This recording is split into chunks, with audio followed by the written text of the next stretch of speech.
What's up, guys? We are back out here on the farm, and today is the day that we are going to spray our buckwheat. So it's termination day.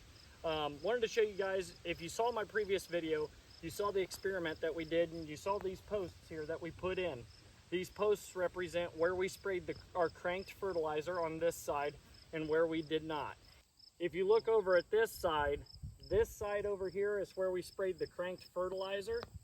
And you can tell that this side compared to this other side, there's really not a marked difference as to what happened with it. So did it work? Did it not? I think we're kind of inconclusive at the moment. We obviously didn't have a fantastic catch, but we knew that we were going to have struggles with it because of the amount of field grass that had been in here over the last several decades. So it's going to be a process. We're going to figure it out as we go, but I did want to show you this. So this buckwheat, if you look at it up close, you can see the amount of root system that's in the ground there, as well as this fine stem here, all these little fine stems. This is what we want for fine organic matter in our soil.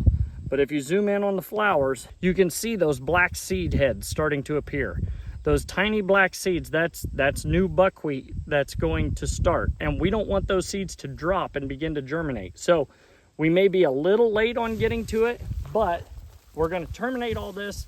And this is going to be our nurse crop for our final planting for our fall food plot. So we're going to jump on the Ranger, we're going to get going, and we're going to get this thing killed off and see what happens. All right, guys, we're back in the pipeline right now. I wanted to show you something. This is the type of catch that I was hoping to get up there. I didn't figure we probably would because of the amount of grass that we had. Like I say, decades and decades of field grass, native grasses that have been growing in there. So it's probably going to take a couple years to really get that established. But if you look down through here, in this area, we were dealing more with the woody type plants, stuff like, little saplings and that kind of thing. So we didn't really have the grass that we had up in the front field. So in here, if you look down this pipeline, we have got an excellent catch of buckwheat. This turned out absolutely beautiful. Now, again, if you look at the height of it, it's not quite knee high yet. In most of these spots down there, it's a little taller, but it's not putting on any seed yet. So we're gonna let this go just a little bit longer, and we'll kill this off and we'll plant this a little bit later. Wanted to give you a look at it and see what you thought, because I'm pretty impressed. One more thing I wanted to share with you guys is our screening blend that we planted. So as you can see right here behind me, it goes back and trails all the way back to where our box blind is in that back field. And there's also a wall of it down here that we'll show you. So come on along with us, let's go check it out. So here we are, guys, we're down by the front food plot. This is the wall of screening that we have in front of it. So as you can see, this is probably about 5.5 to 6 feet tall. I'm about 5'11", so I mean some of this is well over 6, and it's just started reaching its peak growing season. So I think it's going to put on several feet of height here real soon. But go ahead and follow me, come through here, and we're going to look at this interior plot that's within this and what this has done. So come on in here and take a peek. All right, guys, so we're in here inside the food plot, and as you can see, with the house and everything up there, what I was trying to do was not only create screening for our entry, but I also wanted to create screening to seclude this plot.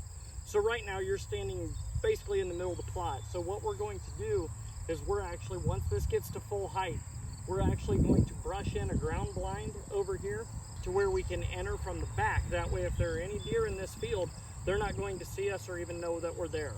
The ground blind, I think, is going to blend phenomenally in there. And then we're going to have about a 50-yard shot. But if you take a look and you look around this entire plot, it is going to be screened entirely. It does have one other purpose, and I will show you that here in just a minute. But I think that this plot is maybe going to become one of our honey hole spots. So let's go take a look at its other function. We'll be right back. All right, guys, so here's the most exciting piece of this Egyptian wheat and sorghum. Obviously, you see the cattails on this side.